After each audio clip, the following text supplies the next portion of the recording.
Welcome to our episode on the Great Discourse. We've been able to get to the beginning of creation, and we discover the fact that man was created by God, but after the fall of man, which took two dimensions, that the fall of man took two dimensions. That's one, man's willful disobedience to God and devilish influence, that is man obeying the voice of the devil, of Satan. And from the fall of man, that's after the fall of man, man faced two challenges. Number one, the desire to reconnect with the Maker, which we've been able to discuss, that led to religions. That all the religions we have on the surface of the earth have been aimed at trying to reconnect with the Maker. We've been able to deal with that extensively. Number two, desire for existential survival, hence the evolutions of systems and structures. So we've been able to exhaust the desire to reconnect with the Maker, man's desire to reconnect with the Maker, that is man's search for God, which invariably has led man to the establishment of religions. And we also saw God's search for man, which led to godliness and spirituality. We've been able to exhaust that. Now we said man at the fall had two challenges. He faced two major challenges: the desire to reconnect with God and the desire for existential survival. Now we're going to go to the second part, because we finished the first part, which is the desire for existential survival. Now, at the fall of man, man faced existential survival. That means the survival of man became so pronounced and overwhelming on him. Man wanted to survive. Man needed to survive. And so, from the Garden of Eden, man made journey.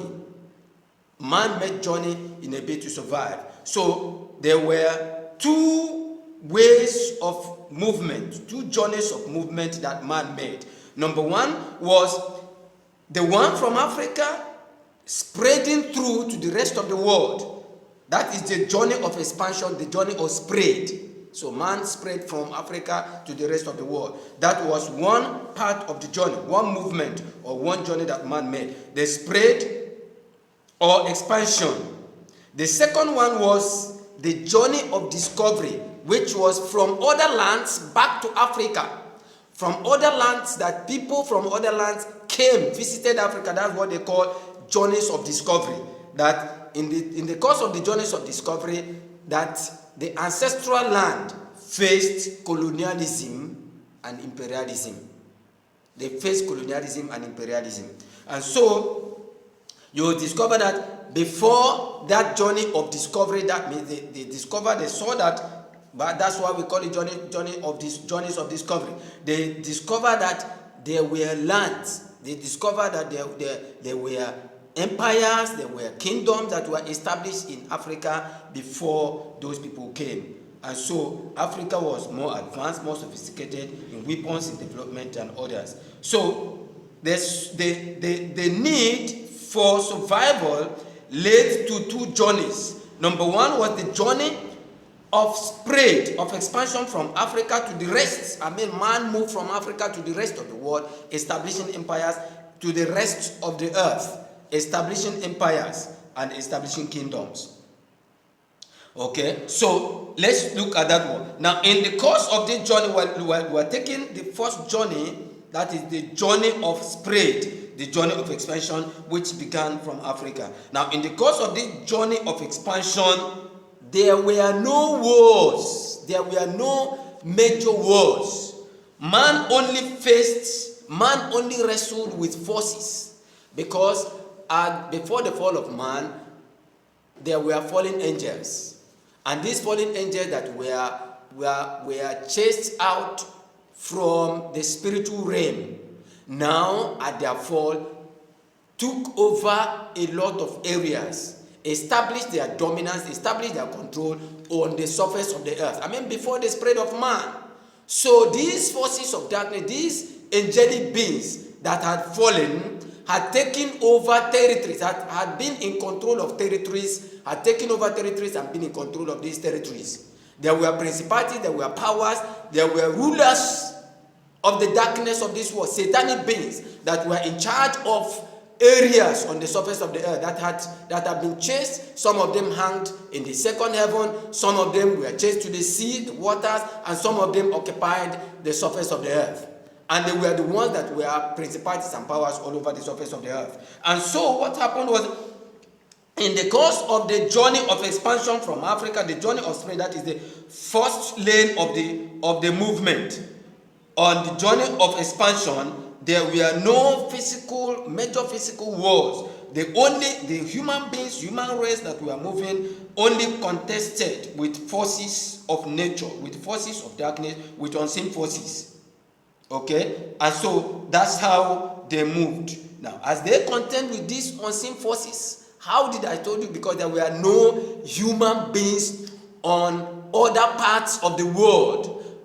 There were no human beings in the so-called Europe. There were no human beings in Arab world. There were no human beings in Japan. There were no human beings all over. Only that human beings started migration from Africa. They existed in Africa, so they started their migration from Africa to the rest of the world. And so there were no human beings there, and they could not contest any physical human beings there. So as they moved, they only contested with unseen forces. They only contested with demonic beings occupying in control of those areas on the surface of the earth. And so as they moved under the influence, remember the man had fallen, a man having listened to the voice of Satan, the voice of demonic beings, man was under the control, under the influence of these demonic beings. And so as they moved from Africa under the influence of these demonic beings, they established systems and structures. Remember I said that it was the desire for existential survival, hence the evolution of one, cultural systems and structures, political systems and structures, economic systems and structures, legal systems and structures, social systems and structures, educational systems and structures, military systems and structures, that military adventurism. Okay, because they needed to organize themselves as one as they marched on. And so, as they moved from Africa individually and as a group, they established centers, they established communities, they established villages. As they moved on, they established centers, they established villages, they established communities as they moved on. That was why you could not say there were nations in those days. That was why you could not say there were at the beginning, there were no empires, there were no nations, there were just communities. What happened was that when they left a particular, as they moved, as people moved from one area to the other, as they moved, if there was any need for anyone to say, okay, let me go to the particular area and establish, especially princes. And princes could move. If they could see that their community that expanded, they would move. One person would move from that particular area. Maybe military, maybe a warlord, or maybe a king, or maybe the prince will move from that particular area to another area to try to set up establishment.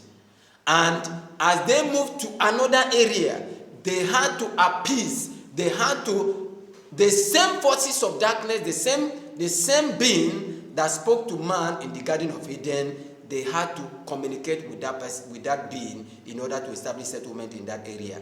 And so that led to fighting the forces that the man contested with as they moved from one area to the other, as they established regions, as they established communities. Each area they moved to, each particular place they moved to, they had to contend with those forces.